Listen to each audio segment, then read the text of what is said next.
welcome to Ultra Life Today. We're here in the Ultra Botanica studios on a very rainy day in Oklahoma City. I'm sitting here with Adam Payne, the CEO of Ultra Botanica.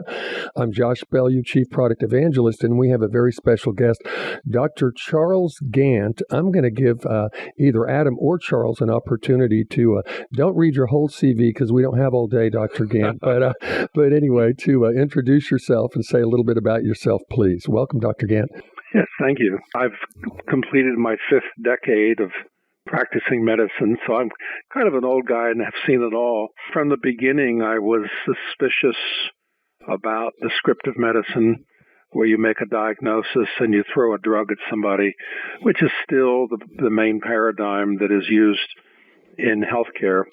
And my whole life has been about gradually coming to a logical approach to this devastation that healthcare causes to people. And I am practicing causal medicine, where we want to find the root causes of why people are sick, and we can do that through testing.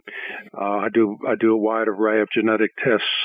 I use conventional LabCorp testing, maybe 200 variables there, and I do a lot of functional testing: amino acids, fatty acids, vitamins, minerals, and so forth. By the time I do my first assessment on a patient, I pretty much have a biochemical picture, toxicological, immunological picture of exactly why they have symptoms. So I'm not content with just saying, oh, here's some stupid descriptive diagnosis like GERD, or irritable bowel or depression, and here, take this drug and see what happens, and then come back and see me. Of course, I don't practice that way. I'm very, very grateful to know Ultra Botanica, who has such a marvelous line of these healing products that are just so good, and they've helped my patients dramatically. It's interesting to me because Adam and I have spoken to so many different MDs, and generally, if they've come from that conventional paradigm, there's some epiphany or event that kind of shifts them onto the road. And it sounds to me like you said, almost from the get-go, you were inquisitive about questioning the conventional paradigm. That's fascinating. Yes, well, I went to medical school because I had a choice of going to medical school or Vietnam at the time. Wow. And I didn't want to go to medical school at first, but I said this is such an expansive potential career that eventually I'll find my way. But, I was a duck out of water from the beginning. Wow. And so I had my eye on the stupidity of cut, burn, and poison medicine. You cut with surgery, you burn with radiation, or you poison with drugs. I had my eye on that from the beginning as being utterly irrational, but I knew I had to pass these courses, or right away I was off to Vietnam. So, and then later, of course, I wasn't a draft dodger, because later I joined the Public Health Service to pay for my medical school, and I spent 2 years in the Public Health Service. So I'm officially, they tell me I'm a major. I went from captain to major, so I'm actually, Well, we're saluting on this end. Yeah, thank you for your service. Okay, Doctor. there you go. Thank you for your service. So, Doc, I got a question that's kind of churning in my gut here. This is Adam. Was there a seminal kind of event that happened in your life that made you suspicious of convention? Symptom, treat, DSM, let's give you your diagnosis. Here's the drug that we use for this particular diagnosis. Was there was there an event that happened that kind of confirmed your suspicion? Well, there's a bunch of them. One big one was I was listening to a dermatology lecture, and the dermatologist said, I'm in the room with like 200 or 300 medical students, and he said every human being has the same concentration of melanocytes. These are the cells that produce pigment in the skin. Yeah. In any part of the body, like the tops of our shoulders, the tops of our heads, there's more concentration. But from the whitest white albino to the blackest black, there's exactly the same number of melanocytes, the cells that produce melanin. Oh, the pigment in our skin. Yeah. The pigment on our skin. So I was like, oh my God, this whole thing about racism and different races and all, it's a bunch of baloney, because every human being has exactly the same number of melanocytes in any part of their body. We are only one race. Right. Okay? So that kind of profound. that kind of I could see you bouncing in your seat as a young medical student going, oh, I went into the break room and I went from medical student to medical student. And I said, holy shit, did you hear that? That's the end of racism. We should be promoting that we are one race of human beings. And every medical student, everyone I talked to said, what? Don't worry about that. It's not going to be on the test. Oh, no. Yeah. Oh, my God. Well, Lord. Were you, So What? like, That's a different mindset. Oh, it's not on the test. We don't really care about that. Wow. well, we love your Right over heart their motivations on this end. That's amazing. right over their heads. Oh, wow. And I said, well, I'm a bunch, I just have, I'm just in a room here with completely unconscious human beings. Interesting. that So consciousness and human, that's a whole rabbit hole we could go. I'd love to explore later. And you actually do explore consciousness in your practice through a concept called mindfulness, which I think is just fascinating. Yes, I teach mindfulness. Yeah. And I want to get into that later in one of our later segments, because it has to do with your approach to pain management and the whole, and how our brains have evolved into the different parts of the brain. In fact, you have a book called Your Godly Brain, where you talk dramatically about these different parts of the brain, how they fight for their own way, as it were, and how... Well, basically 5/6 of our brain is the animal brain, our thoughts, feelings, and behaviors, which is competitive, outperforming everybody else, survival brain.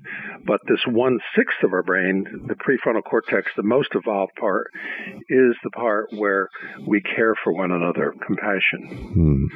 It overrides this animal brain that is out to screw everybody. It can. To get ahead. It can, right? Yeah. And if we let that part of us, I guess, grow and integrate into our being. Well, that's the thing. We have to nurture this part of it. And we get a certain function from birth on, but it doesn't function to its anywhere near its peak effect without a spiritual development that must happen to bring it out from the background. But it is our highest associated part of our brain, and it overrides our thoughts, which any meditator can see. The minute I come into the present moment, my thinking brain shuts up, and there's a quiet that happens. There's a whole the whole Buddhist approach is quieting your thoughts, right? So you can actually it's inherent in all religions. If you read any from Christian to Hindu to Muslim, it's really there. They just take different approaches to developing this consciousness that is neurological. NIH, I'm right here in Washington, right next to the National Institutes of Health, and they have shown that the prefrontal cortex does that. Yeah, we'll get back to this whole concept of the brain in one of our later segments here. But I just wanted to wrap up kind of your history. So, Doc, how did you get to the National Integrative Health Associates? How long have you been practicing there, and what was your path to get there? Yeah, it's very interesting. I think 20 years ago, more than 20 years ago, I was licensed in New York State, which is the most medically fascist state there is. And so the health department launched an attack on my license.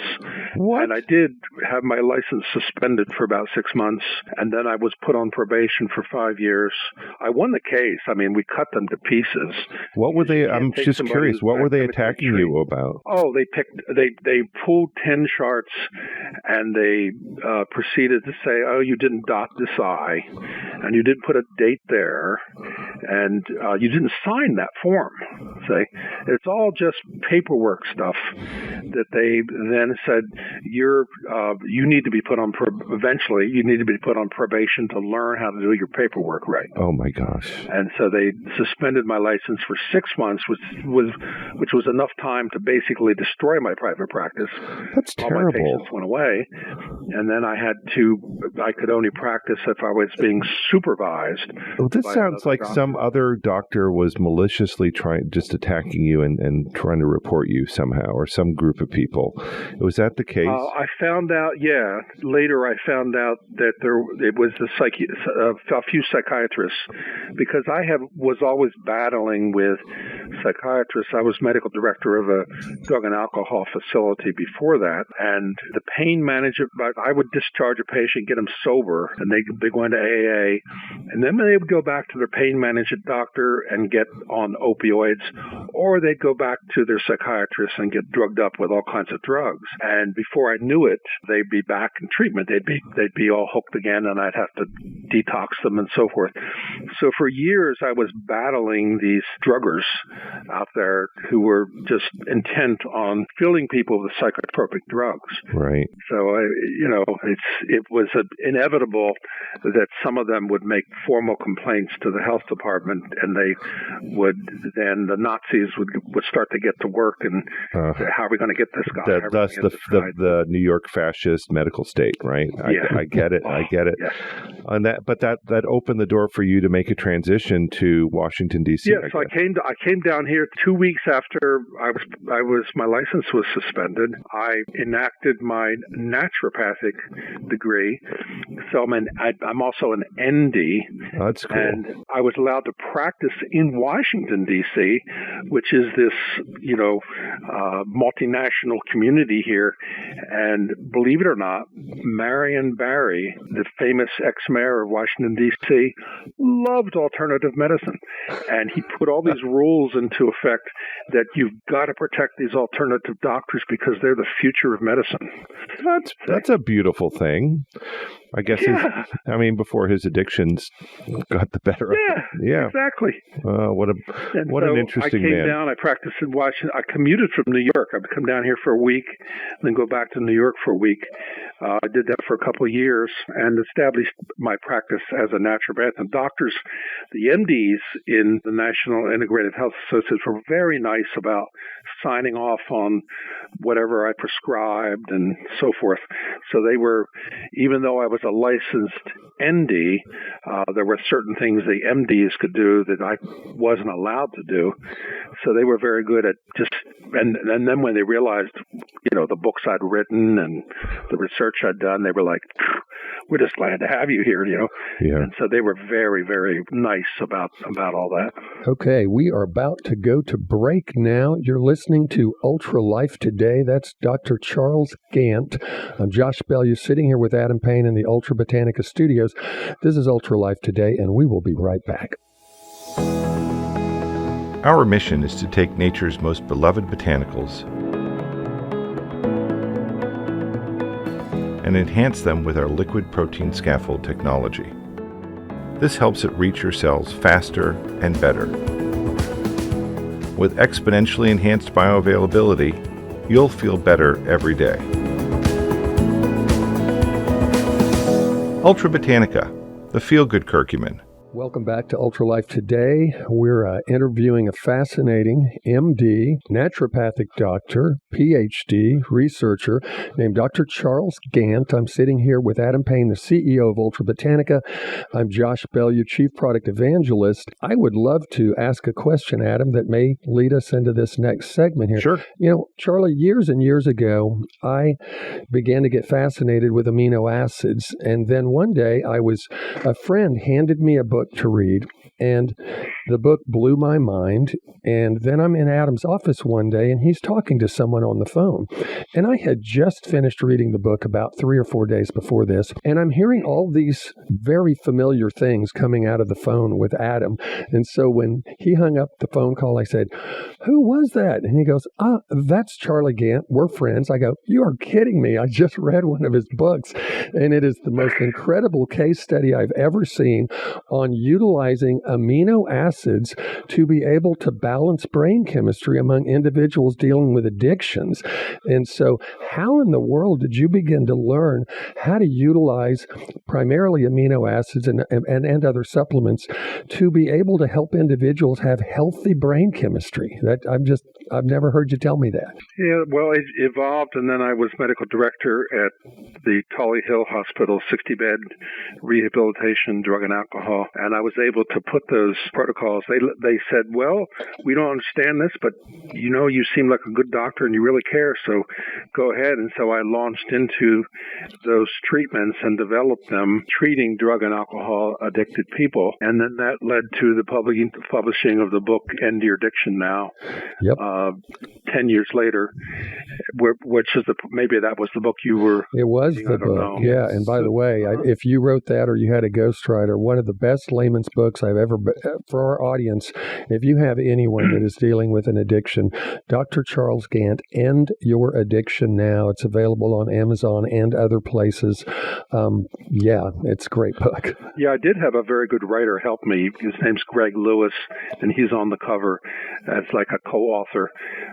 So he was very helpful in trying to make this, because I when I start writing, I get too technical, and then he says, no. Imagine that. we have to. So Charlie, so Dr. Gant, what happens to somebody's brain when they decide to abstain from opiates or methamphetamines or alcohol or cocaine? What happens in the brain and what drives the addictive behavior? Because there's different parts of the brain, right? There's the reptilian brain, there's the mammalian brain, the stinker thinker, the monkey brain, and then there's our prefrontal cortex. And they all, I guess, there's you call it a crisis, but what really is happening there in somebody's brain when abstention happens? It all begins way back in evolution. Plants learned who we eat. Animals eat plants. Plants can't run away from us, so they had to develop a chemical defense. And that's where opioids and the dopamine agonists like amphetamines, stimulants, there are plant substances that influence GABA, the brain's natural Valium, 5-HTP, the brain's natural Prozac or serotonin.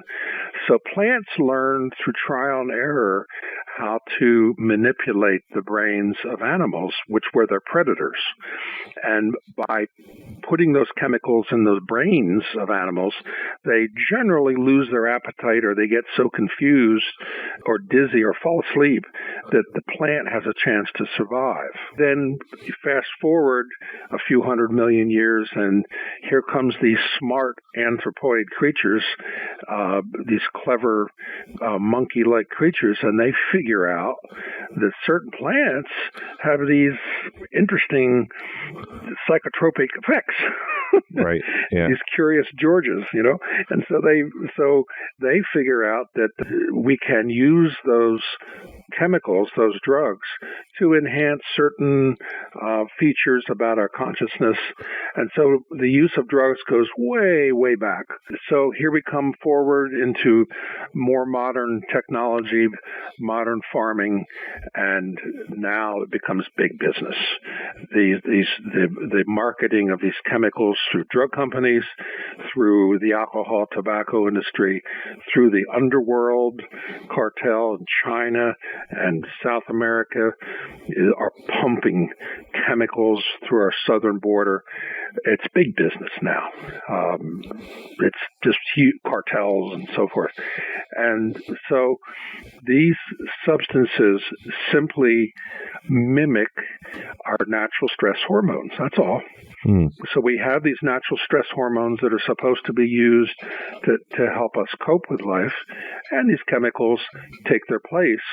So the brain physiology simply adapts to them. So if I take an amphetamine, then my brain stops making dopamine, which is my natural amphetamine, which is made from tyrosine, which is one of the amino acids. The brain will adapt because it doesn't want too much of a drug effect.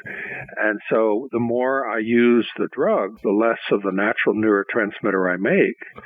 The less of the natural neurotransmitter I make, the worse I feel. So I got to use more of the drug to just even to feel normal. And little by little, an addiction occurs so that the brain just doesn't even make any neurotransmitter of that type. And I am totally dependent on the chemical just to feel normal, just to feel, Yeah, I've heard addicts functional. talk about this like they are dope sick, and they emphatically share with us. So I know some people that have been addicted to chemicals. Yeah. And, myself, Terrible. I've dealt with some things in my life, and they say, look, I'm not trying to get high. I'm just trying to not be sick. And so Exactly. So this is a neurotransmitter. It's hard to make it's hard to make the distinction, though. See? Right. And it's a very tricky, very clever. So that's why in AA they tell people that this is baffling and cunning. Yeah. And you have to rely on the loving support of others in order to make a recovery and get back those loving neurotransmitters the way they're supposed to come back. So this is a neurotransmitter crisis when somebody takes Yes. the chemicals out of their life. And your approach, a conventional, I guess, addiction management is sedate people while they're going through the neurotransmitter crisis. They want to capture market share. They see the Colombian cartel or China sending in their fentanyl. They want to capture market share. The drug companies do. So they say we're legal, and they're not. So they train doctors to say use our addictive drugs. Oh, interesting. That's all it is capturing market share. And so this is buprenorphine and the other one, yes. The long-acting. Well, fentanyl, but even the old opioids. I mean, the opioid wars go back 200 years to China. When Britain needed a commodity to exchange with China, and so they got all the opioid thing going. So China didn't need anything until opium was imported, essentially. Well, it was a commodity. So the opium dens, a doctor comes along and says, "Oh, geez, now we're creating opium addicts." So he extracted the morphine out of the opium to treat the patients for opium addiction. Now you had morphine addiction. Right. And so a doctor comes along and says, well, let's hydroxylate the morphine a little bit and we'll make it into heroin. And so we'll treat the morphine addiction with heroin. So what is the solution then for an opioid-dependent brain? What really is going on? It's very simple. There's two enkephalins, which is the backbone of the endorphin, and they're made of 5 amino acids. There's 2 types: glycine, tyrosine, phenylalanine, and then there's leucine or methionine. So the 2 types, they're exactly the same, except one has methionine, the other one has leucine. So it's called met-enkephalin and leu-enkephalin. Oh, from methionine enkephalin and leucine enkephalin. That's exactly. Amazing. And so when you're talking about amino acids, for our listeners, amino acids are essentially the building blocks of peptides, and peptides are the building blocks of proteins. Everything. Right. So the amino acids are not drugs. They are essentially the basic building blocks of life. I call them Legos. I call them the Legos that our body needs in order to make make anything. That's a good way to put it. Yeah. One of the things that really fascinated me, Dr. Gant, when I was reading the book is because I myself have struggled with addiction in my past. Adam as well here. We're very open about that. And it was so unusual to me because I've seen so many people, and this was me many years ago. I've always been an all or nothing kind of guy. And what was so interesting to me in the book is as I saw you interacting with your patients, obviously these were anonymous case studies, but actual patients of yours, you were never badgering them to try to quit, to work harder, to really make up your mind and just tough it out and gut it out. I was reading these case studies and it was like, this is so fascinating because he says, I kind of remember one of them where it was kind of like you said, I don't want you to worry about that 3 martinis that you normally like to have after work at night. I just want you to begin to utilize these amino acids and a couple of these other supplements, and we'll see you in 3 weeks and we'll see how you're doing then. And then the individual came back and said, it is so strange, Dr. Gant, but the craving and the desire, even the thought in my mind to want to go to that is just diminishing. And I just thought, that is so fascinating. When you deliver these aminos intravenously, the patients look at you suspiciously, like, I'm not supposed to feel this good. What's going on? Oh, wow. That's amazing. You're ramming them into the brain, and the brain goes, yes, we have methionine finally. Wow. Yeah. And somewhere I think we're also going, wait a minute. I think I remember feeling this way when I was younger and didn't have any chemical. This is the way I'm supposed to feel, right? Dr. Gant, we make a product called EndoLift that is essentially those 6 amino acids, the leucine and the sixth one's very important. D-phenylalanine. Almost all amino acids are levo. They're rotated to the left. Yes. But there are a few that are rotated to the right, dextro. And D-phenylalanine inhibits the enzyme which breaks down the enkephalins. Very important. Oh. So that way, we synthesize them, and then you can't break them down because of D-phenylalanine. And the person is left with lots of enkephalins right there that are supporting them. So that actually helps to support somebody that is dealing with this crisis without having to resort to other things that were, I guess, a little more intensely replacing those pathways. All right, we're going to go to break. If you're listening from Tulsa, we will be back next week with Dr. Gant. Stay tuned for our live broadcast.